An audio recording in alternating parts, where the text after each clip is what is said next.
اللہ اللہ اللہ ونصلی علی رسولہ الکریم اما بعد فاعوذ باللہ من الشیطان الرجیم بسم اللہ الرحمن الرحیم وَأَقْسَمُوا بِاللَّهِ جَهْدَ أَيْمَانِهِمْ لَئِنْ جَاءَتْهُمْ آيَةٌ لَيُؤْمِنُنَّ بِهَا قُلْ إِنَّمَا الْآيَاتُ عِنْدَ اللَّهِ وقال تعالى وقالوا لولا أنزل عليه آيات من ربه قل إن الله قادر على أن ينزل آية ولكن أكثرهم لا يعلمون وقال تعالى قل إنما الآيات عند الله درود شریف پڑھ لیجیے اللہم صلی علی سیدنا مولانا محمد وعلی آل سیدنا مولانا محمد مبارک وسلم۔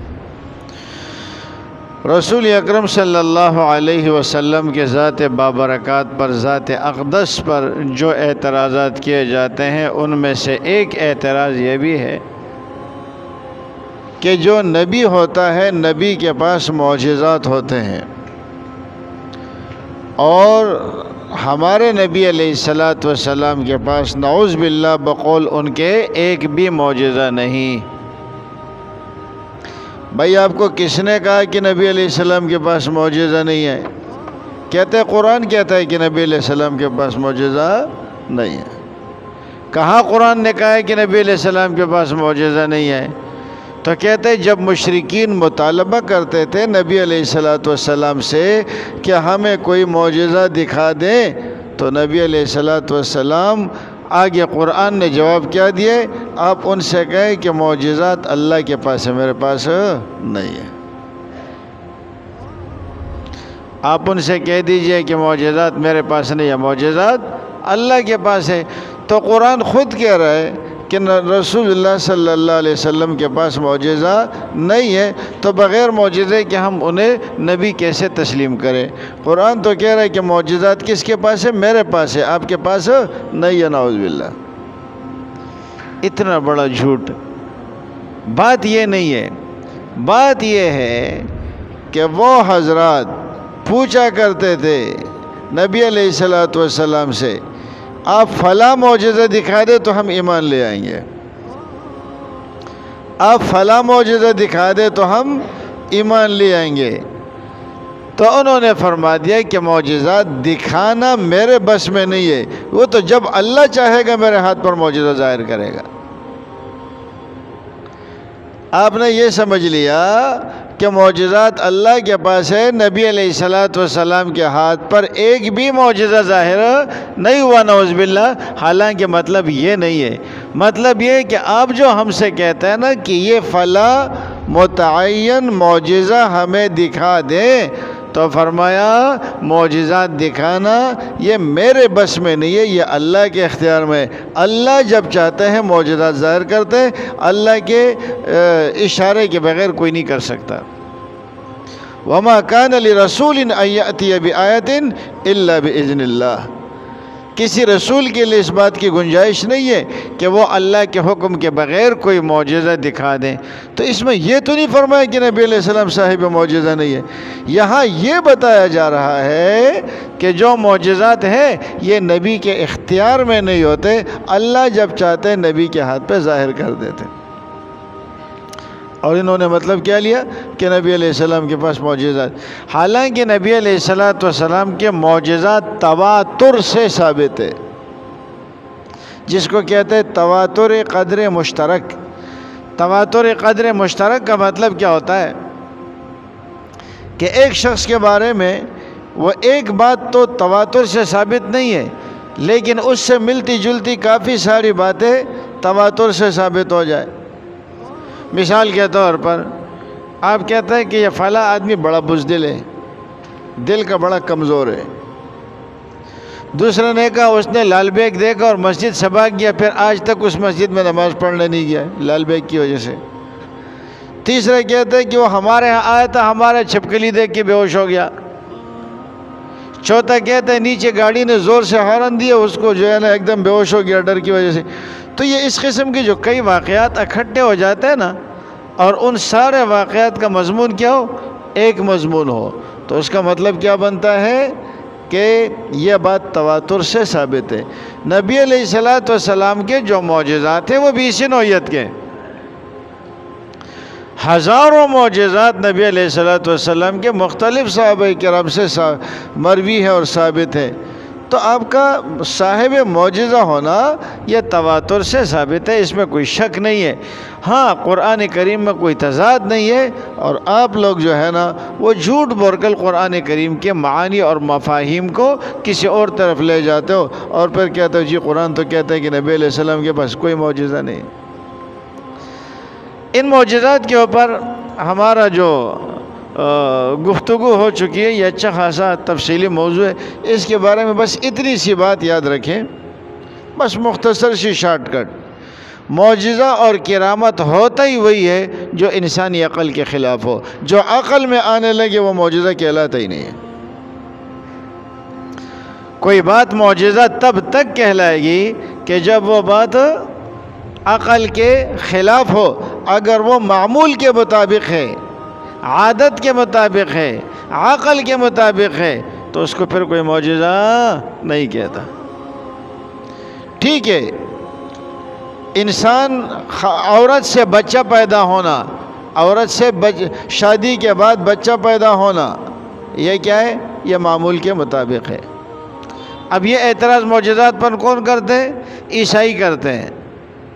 اب آپ دیکھیں، ایک دفعہ ایک عیسائی نے اعتراض کیا معجزات پر، تو وہاں ایک سکھ کھڑا تھا، اس سکھ نے اسے جواب دیا، کہا آپ کیا کہتے ہیں کہ یہ عقل کے خلاف ہے کہ نبی علیہ السلام آسمانوں پہ گئے؟ اس نے کہا بالکل یہ عقل کے خلاف ہے۔ تو انہوں نے کہا اچھا مجھے یہ بتائیں کہ بچے کا بغیر نکاح کے پیدا ہونا یہ عقل کے مطابق ہے؟ یہ بھی تو عقل کے خلاف ہے نا۔ اور اگر یہ عقل کے خلاف ہے تو پھر حضرت عیسیٰ اور حضرت مریم کے بارے میں کیا کہو گے؟ تو مقصد یہ ہے کہ ایک کام جو معمول کے مطابق اور عادت کے مطابق ہوتا ہے، جب وہ عادت کے مطابق عادت سے ہٹ جائے نا تو پھر اس کو کیا کہتے ہیں؟ معجزہ اور کرامت۔ اگر وہ عادت کے مطابق ہے تو پھر وہ معجزہ اور کرامت کہلاتے ہی نہیں ہے۔ تو بنیادی اشکال کا جواب تو یہیں پر ہو گیا کہ جو چیز عادت کے مطابق ہے وہ معجزہ ہے ہی نہیں۔ اب شادی شدہ مرد اور عورت سے بچہ پیدا ہونا یہ معجزہ ہے ہی نہیں۔ یہ معجزہ کب ہوگا؟ جب بغیر شادی کے کنواری حضرت مریم کو اللہ تعالیٰ اپنی قدرت سے بیٹا عطا فرما دے، اب یہ کرامت، اب یہ معجزہ ہے اور اب یہ کرامت ہے۔ تو بہرحال معجزات ہوتے ہی خلاف عقل ہے، جب عقل کے مطابق ہو تو پھر اس کو کوئی معجزات نہیں کہتے۔ پھر نبی علیہ السلام کے معجزات پر جو اکثر اعتراضات کے جوابات تو یہی ہے کہ بھائی معجزہ ہوتے خلاف عقل ہے، اس میں آپ کون سا اعتراض کر رہے ہو؟ اگر عقل کے مطابق ہو گیا تو معجزہ نہیں ہے۔ ہاں جو معراج ہے نبی علیہ السلام کا، اس پر یہ زیادہ شور مچاتے ہیں، اس پہ بھی ہم نے گفتگو کر رکھی ہے۔ اور دوسرا شق قمر، کہ جو چاند دو ٹکڑے ہو گیا تھا، تو وہ کہتے ہیں کہ جی شق قمر کا واقعہ، اس پہ تو ہماری پوری تفصیلی گفتگو ہو چکی ہے معراج والے واقعے پر، اس پہ جو اشکالات اور جوابات ہیں سب پہ۔ کہتے ہیں شق قمر کا جو واقعہ ہوا تو چاند تو پوری دنیا کا ایک ہی ہے۔ جب چاند پوری دنیا کا ایک ہی ہے تو جب چاند دو ٹکڑے ہو رہا ہے اور پوری دنیا میں سے کوئی بھی اسے نہیں دیکھ رہا، تو اگر واقعتاً ایسا ہو چکا ہوتا تو یہ سب کو نظر آتا اور پوری دنیا اس کی گواہی دیتی، لیکن صرف تم مسلمانوں کی کتابوں میں اس کا تذکرہ موجود ہے اور مسلمانوں کے علاوہ دوسرے کتب میں اس کا تذکرہ موجود نہیں ہے، حالانکہ چاند تو پوری دنیا کا ایک ہی ہے۔ جب یہ واقعہ ہوا تو دنیا میں یہ خبر پھیل جائے گی، لیکن یہ خبر پھیلی نہیں۔ تو پہلی بات تو یہ کہ یہ بات غلط ہے کہ یہ خبر پھیلی نہیں۔ یہ اعتراض زیادہ تر ہندو کرتے ہیں ان ہندوؤں کی کتابوں میں یہ باتیں لکھی ہوئی ہے کہ اس چاند کے 2 ٹکڑے ہوئے، ایک ٹکڑا اس سے الگ ہوا اور پھر دوبارہ آ کر اس سے جڑ گیا، لیکن اس کی نسبت ہندوؤں نے اپنے بزرگوں کی دعا کی طرف کر لی۔ یہ ہمارے بزرگوں نے دعا کی تھی۔ معجزہ کس کا تھا؟ انہوں نے کیا کیا؟ اپنے بزرگوں کی دعا بنایا۔ دوسرے اگر یہ اعتراض عیسائی کرتے ہیں تو عیسائیوں کے تو ہمارے پاس اتنے واقعات پڑے ہوئے ہیں کہ سنتے سنتے تھک جائیں گے، کہ جس میں وہ کہتے ہیں کہ جی آسمان میں انقلاب آیا، جس میں وہ کہتے ہیں کہ جی چاند میں انقلاب آیا، تبدیلی آئی، جس میں سورج کی باتیں کرتے ہیں، تو پوری دنیا کا آسمان بھی ایک ہی ہے، پوری دنیا کا سورج بھی ایک ہی ہے، پوری دنیا کا چاند بھی ایک ہی ہے، اور تمہاری کتابوں میں لکھا ہوا ہے، حالانکہ تمہارے مخالفین اس کا انکار کر رہے ہیں۔ تو جو اعتراض، جو جواب آپ اپنے مخالفین کو دو گے، وہ جواب ہم سے بھی لے لینا۔ یہ تو تمہارے پاس پڑا ہوا ہے، سب کچھ تمہاری اپنی کتابوں کے اندر لکھا ہوا ہے، حالانکہ وہ عقل کے خلاف۔ مثال کے طور پر حضرت نوح علیہ السلام کا واقعہ ہے، اور اس میں کیا ہوا کہ پوری زمین کے اوپر سیلاب آیا اور پانی سے بھر گیا اور پوری زمین کے لوگ تباہ ہو گئے، صرف وہی بچے جو کشتی میں تھے۔ کتنا بڑا واقعہ ہے، کتنا بڑا واقعہ ہے۔ لیکن قرآن اور تورات تو اس واقعے کو مانتے ہیں، اور باقی دوسرے مذاہب کی کتب اس کا انکار کر رہی ہے۔ کیا جواب دو گے؟ وہ کہتے ہیں ہم اس کو موجود ہی نہیں، ثابت ہی نہیں مانتے، کیا جواب دیں گے؟ دوسری بات یہ ہے کہ اول تو یہ بات کہ پورے عالم کا ایک ہے تو سب کو نظر آنا چاہیے، یہ بات غلط۔ دوسری بات یہ کہ یہ جو واقعہ ہوا ہے، چاہے واقعہ معراج ہو، چاہے واقعہ شق قمر ہو کہ چاند 2 ٹکڑے ہو گیا، یہ چند سیکنڈوں کی بات ہے۔ لیکن یہ اپنے عقل سے اعتراض کرتے ہیں نا، دیکھو نبی علیہ السلام یہاں سے گئے مسجد اقصیٰ میں انبیاء کی جماعت کرائی، اور انبیاء کی جماعت کے بعد پھر آسمانوں پہ تشریف لے گئے، پھر آسمانوں سے پھر واپس آئے، جنت اور جہنم کی سیر کی۔ اتنا بڑا واقعہ اور قصہ ہوا، یہ کیسے عقل میں آ سکتا ہے؟ اور پھر یہ شق قمر کہ جو اوپر والی چیزیں ہیں، آسمان ہے، چاند سورج ستارے ہیں، اس کے اندر کوئی چیز یہ پھٹ نہیں سکتی، جس کو کہتے ہیں خرق و التیام، یہ ان میں ممکن نہیں ہے۔ تو بھئی یہ جو واقعہ ہے نبی علیہ السلام کا، یہ اللہ کی قدرت سے ہوا ہے، چاہے معراج کا واقعہ ہو یا شق قمر ہو۔ زمانہ کسے کہتے ہیں؟ پہلے تو یہ بات ذہن میں رکھیں، زمانے کا وجود چاند سورج ستاروں کے آنے کے بعد ہوا ہے، اس سے پہلے زمانہ تھا ہی نہیں، اس سے پہلے زمانہ تھا ہی نہیں۔ تو اس کائنات کے پیدا کرنے سے پہلے جب سورج وغیرہ نہیں تھا تو زمانہ بھی نہیں تھا، بس وہ سب ایک ہی کیفیت تھی، ماضی حال استقبال اس میں تھا ہی نہیں۔ اچھا، اب جب زمانہ آ گیا تو اللہ رب العزت اس بات پر قادر ہے کہ اس زمانے کو پھر روک دے۔ اور زمانے کو روکنے کا کیا مطلب ہے؟ مثال کے طور پر آج کل مثلاً 10 گھنٹے رات ہے،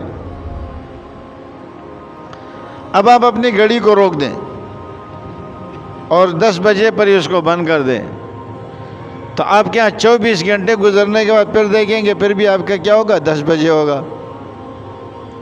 یہ آپ نے سوئی روک دی نا۔ اب اللہ کیا کرتے؟ صرف سوئی نہیں روکتے، اللہ نے اس زمانے کو ہی روک دیا، وہ زمانہ ہی اب 1 منٹ آگے نہیں بڑھ رہا۔ اب آپ کی گھڑی نہیں بڑھ رہی نا، لیکن ٹائم تو آگے جا رہا ہے۔ آپ کی گھڑی 1 گھنٹے میں بند ہو گئی، اب آپ نے دیکھا کہ 6 بجے، اور 1 گھنٹے کے بعد آپ نے پھر دیکھا 6 بجے، لوگوں نے کہا بھائی افطار ہو چکا ہے، کیا ہو گیا آپ کو؟ 7 بج رہے ہیں۔ تو آپ نے گھڑی تو روک دی، سوئی تو روک دی، لیکن وقت کو آپ نہیں روک سکتے، وقت جا رہا ہے اپنی جگہ۔ اللہ رب العزت اس وقت کو بھی روک دیتے ہیں، جام لگا دیتے ہیں۔ حضرت سلیمان علیہ السلام کے لیے بھی ایسا ہوا تھا، ردوها علی وتفق مسحا بالسوق والاعناق۔ کئی لوگوں کے لیے یہ ہوا ہے کہ اللہ رب العزت نے وقت کو روک دیا، اب وہ وقت آگے بڑھ ہی نہیں رہا ہے۔ اچھا، آپ نے دیکھا ہوگا کہ جب کوئی بڑا شخص آتا ہے نا تو شاہراہ پر گاڑیاں روک دی جاتی ہے، آج فلاں آ رہا ہے، اس روٹ پر کوئی گاڑی نہیں چلے گی۔ تو کیا خیال ہے جب اللہ اپنے حبیب کو اوپر بلا رہا ہوگا تو سارے روٹ بند کر دیے، بس آج صرف میرے حبیب کی بات سنو۔ اب جو جہاں تھا وہاں وقت اپنی جگہ رک گیا، یہ کہتے ہیں وقت رک گیا نا، تو ہو سکتا ہے کہ یہ وقت رک گیا ہو۔ اب آپ کے حساب سے ہو سکتا ہے کہ بہت بڑا ٹائم گزرا ہو، لیکن اللہ نے جب اس کو وہیں پر روک دیا تو ٹائم وہی ہے، وہ ٹائم آگے بڑھ ہی نہیں رہا ہے۔ تو اس میں کون سی ناممکن بات ہے کہ اللہ اس وقت کو روک نہیں سکتے؟ اچھا، ہمیں پتہ نہیں چلے گا، ہم تو یوں سمجھیں گے نا کہ بس ابھی وہی وقت ہے، لیکن وقت آگے بڑھے گا ہی نہیں۔ اسی طرح جو واقعات ہیں، جو شق قمر کا واقعہ ہے، تو بھئی ایک تو یہ کہ شق قمر کا واقعہ یہ ایک مختصر سے وقت کے لیے تھا، گیا بس اتنی تیزی میں ہوا کہ اس کے لیے کسی کو دیکھنے کی فرصت ہی نہیں ملی، اگرچہ اس کے گواہ موجود ہے اور ہندوستان میں موجود ہے، واقعہ معراج کے گواہ بھی موجود ہے۔ دوسری بات یہ کہ یہ واقعہ ہے شق قمر کا رات کا۔ اب آپ بتائیں، بعض دفعہ اخبارات میں آ گیا، ٹی وی میں بتا دیا کہ فلاں رات کو چاند گرہن ہوگا، تو جس کو معلوم ہے وہ انتظار میں رہے گا اور دیکھے گا، لیکن اکثریت کو پتہ ہی نہیں ہوتا۔ چلے آپ یہاں پر ہیں، رات کو کتنی مرتبہ آپ آسمان کی طرف دیکھتے ہیں؟ واسطہ ہی نہیں ہے۔ ہاں، جس دن چاند دکھنے کی بات ہوگی تو ہر آدمی کی نگاہ چاند پہ لگی ہوئی ہوگی۔ جب سورج گرہن اور چاند گرہن کی بات ہوگی، بندہ پہلے سے تیار ہوگا تو پھر وہ اسے دیکھنے کی کوشش کرے گا، لیکن جب بندے کو پتہ ہی نہیں ہے کہ آج چاند گرہن ہے یا سورج گرہن ہے، تو آپ نے کبھی چاند کو دیکھنے کی کوشش کی ہے؟ ضرورت ہی نہیں ہے نا۔ تو یہ واقعی ایسا ہوا کہ ایک تو راتیں تھیں، راتیں بھی لمبی راتیں تھیں، لمبی راتیں بھی سردی کی راتیں تھیں۔ یہ تو آج کل لوگ دن کو سوتے ہیں میری طرح اور رات کو جاگتے ہیں، اس زمانے میں لوگ عشاء پڑھنے کے لیے بس اونگتے تھے کہ کب عشاء کی نماز پڑھیں گے اور سو جائیں گے، اور صبح صبح جلدی جلدی اٹھتے تھے۔ اور ہمارے ہاں زور کے بعد جاتے ہیں، بس ابھی صبح صبح میں نے ناشتہ کیا ہے، زور کے بعد کو ہم کیا کہتے ہیں 2 بجے، ابھی صبح دکاندار کے پاس آپ جائیں نا، یہی ٹائم ہوتا ہے، وہ کہتے ہیں بابا صبح صبح کا ٹائم ہے، بس جو آپ دے دو، اس وقت آپ کو چیز انتہائی 2 بجے آپ کو چیز رعایت کے ساتھ ملے گی۔ کیوں؟ اس لیے کہ صبح صبح کا ٹائم ہوتا ہے، وہ کہتے ہیں پہلے کسٹمر یہ صبح صبح کا ٹائم ہے۔ تو اول تو یہ کہ لوگوں کو معلوم نہیں ہے کہ چاند کے ساتھ کیا ہونے والا ہے، پتہ ہوتا تو ساری دنیا دیکھتی کہ ہم دیکھتے ہیں۔ دوسرا، وقت انتہائی مختصر۔ تیسرا، واقعہ رات کا، پہلے سے اطلاع نہیں ہے۔ اچھا، پھر ایک اہم بات یہ، جب آپ کو یہ پتہ چلے کہ یہ فلاں چیز کو نبی علیہ السلام نے اپنی نبوت کی دلیل بنایا ہے، تو پھر وہ اس بات کا تو سرے سے انکار کریں گے، نہیں ہم نے بالکل نہیں دیکھا، ہم نے تو دیکھا ہی نہیں۔ تو لہٰذا یہ عقلی اعتراضات نبی علیہ السلام کے معجزات پر یہ فضول کی چیزیں ہیں، اور آپ کا صاحب معجزات ہونا۔ اور پھر دوسری بات یہ کہ یہ جو آپ اعتراض کرتے ہیں کہ ہر نبی کے لیے ضروری ہے، یہ عیسائیوں کا اعتراض ہے کہ وہ صاحب معجزہ ہو، یہ بات بھی غلط ہے۔ تو ہمارا انجیل کے اندر لکھا ہوا ہے کہ حضرت یحییٰ علیہ السلام کے پاس کوئی معجزہ خاص تھا ہی نہیں، لیکن اس کے باوجود وہ اللہ کے نبی ہے۔ تو یہ بات کہنا بھی غلط ہے کہ نبی کے لیے ضروری ہے کہ وہ صاحب معجزہ ہو، صاحب معجزہ نہ ہو تو وہ نبی نہیں بن سکتا، یہ بات غلط ہے۔ اور یہ بات بھی غلط ہے کہ نبی علیہ السلام کے پاس کوئی معجزہ نہیں تھا، نبی علیہ السلام کے تو ہزاروں معجزات تھے، کون کون سا دکھائے تمہیں؟ لیکن جس کی کھوپڑی الٹی ہوتی ہے نا، تو اس کو اس قسم کے اعتراضات اور اشکالات پیش آتے ہیں۔ اچھا، ایک اعتراض یہ بھی کرتے ہیں نبی علیہ السلام کی ذات اقدس پر کہ رسول اللہ صلی اللہ علیہ وسلم نے حضرت حفصہ کو اپنے میکے چلی گئی، حضرت عمر کے گھر یعنی باپ کے گھر چلی گئی، اور پیچھے نبی علیہ السلام حضرت حفصہ کے گھر میں تھے، اور آپ کی ایک باندی تھی جس کو لونڈی کہا جاتا ہے۔ نبی علیہ السلام نے اس لونڈی کے ساتھ حضرت حفصہ کے گھر میں تعلق قائم کر لیا، اور حضرت حفصہ واپس آئی، جب دیکھا تو بہت ناراض ہوئی۔ تو نبی علیہ السلام نے فرمایا کہ تم ناراض نہ ہونا، یہ بات کسی اور کو مت بتانا، آئندہ یہ ہے کہ میں حضرت ماریہ قبطیہ کے ساتھ آئندہ اس باندی کے ساتھ تعلق قائم نہیں کروں گا، اور ساتھ میں یہ بھی بتا دیا کہ تمہارے باپ کو میں اپنا خلیفہ بنا دوں گا۔ اتنے بڑے جھوٹ، حالانکہ آپ لوگ تو عام لوگ ہیں نا، علماء تو نہیں، لیکن آپ کو بھی پتہ ہے۔ پھر قرآن کی آیت نازل ہوئی، یا ایھا النبی لم تحرم ما حل اللہ لک، اے نبی اپنے اوپر وہ چیز کیوں حرام قرار دے رہے ہو جو اللہ نے آپ کے لیے حلال قرار دی ہے۔ یہ کس کے بارے میں نازل ہوا تھا؟ یہ شہد کا واقعہ تھا، یہ سب کو پتہ ہے۔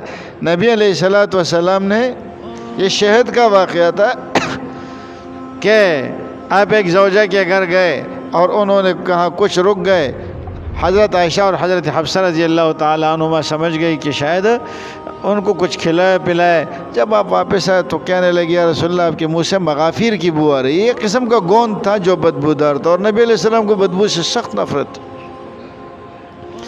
آپ علیہ السلام نے فرمایا میں آئندہ شہد نہیں پیوں گا، اور اس کے اوپر یہ صورت نازل ہوئی۔ لیکن ملحدین کو کہیں نہ کہیں سے یہ دوسرا شرح ملا، انہوں نے کہا کہ جی یہ صورت تو اس موقع پہ نازل ہوئی، اور پھر کہتے ہیں توبہ توبہ استغفر اللہ، نبی علیہ السلام نے اپنی باندی کے ساتھ یہ حرکت کی۔ حالانکہ کیا ہے، باندی حلال ہے آپ کے لیے، کوئی ناجائز تھوڑی ہے۔ یہ تو آپ تب یہ بات کریں کہ جب کوئی چیز ناجائز ہو نا، تو باندیوں کو تو اللہ رب العزت نے جائز قرار دیا ہے، وہ بغیر نکاح کے اپنے شوہر کے لیے حلال ہے، تو کون سے اعتراض کی بات ہو گئی؟ اور اگر یہ بات ثابت ہو بھی تو زیادہ سے زیادہ بات یہ آ رہی ہے کہ حضرت حفصہ اس بات سے ناراض ہو رہی ہے کہ میرے بستر پر باندی کیسے آ گئی۔ یہ ایک شوکن کی غیرت کا تقاضا ہوتا ہے، اس میں کوئی اعتراض والی بات نہیں ہے، یہ ان کی غیرت کا تقاضا تھا، لیکن انہوں نے اس بات کو موڑ کر کہاں لائے۔ اور جو مشہور ہے وہ یہی ہے کہ یہ واقعہ شہد والا ہے، اور یہ بھی روایت ہے، لیکن اگر یہ بھی ثابت ہو تو کون سے اعتراض والی بات ہے کہ ایک بندہ اپنے باندی کے ساتھ وقت گزارے؟ اس میں کوئی اعتراض والی بات تو نہیں ہے۔ اور باندیوں کا مسئلہ اس پہ ہم ذکر کر چکے ہیں، باندیوں کے مسئلے پر کہ دوسرے کی باندی وہ اور غلام اور باندی کا مسئلہ وہ گزر چکا ہے، اس کو آپ اپنے چینل پہ دیکھ لیجئے گا۔ اسی طرح آپ دیکھیں نبی علیہ السلام نے جو حضرت زید کی بیوی سے نکاح کیا، آج تک یہ کم بخت یہ بات کر رہے ہیں کہ رسول اللہ صلی اللہ علیہ وسلم نے اپنی بہو سے نکاح کیا تھا، آج تک۔ حالانکہ کہانی کیا ہے کہ وہ زید ابن حارثہ تھے، وہ حارثہ کے بیٹے تھے۔ نبی علیہ السلام نے اسے گود لے لیا، لے پالک بنا دیا۔ اب آگے جا کر کے وہ کیا بنا؟ زید ابن محمد کہلانے لگا۔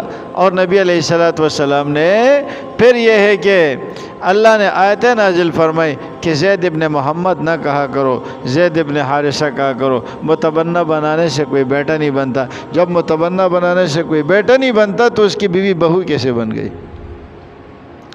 لیکن یہ چونکہ پرانا اعتراض تھا، قرآن نے اس کا جواب دے بھی دیا، لیکن اس کے باوجود ملحد آج تک اس اعتراض کو اٹھا رہا ہے، آج تک اس اعتراض کو پیش کر رہا ہے۔ حالانکہ اس میں اعتراض کی کون سی بات ہے اللہ کے بندے؟ جب قرآن نے کہہ دیا کہ لے پالک کی بیوی وہ آپ کی بہو ہے ہی نہیں، تو جب بہو ہے ہی نہیں تو پھر اس پر اعتراض کرنا کتنا محمل اور بیکار ہے۔ لیکن جب وہ اعتراض کرتے ہیں تو ان کی تو زبانیں اللہ اسے لگام دے، ان کی تو زبانیں بے لگام ہوتی ہے، اور بے لگام زبانوں سے جب وہ اس قسم کے اشکالات اور اعتراضات کرتے ہیں تو ہمارے سیدھے سادے مسلمان پھر اس چیز سے متاثر ہو جاتے ہیں۔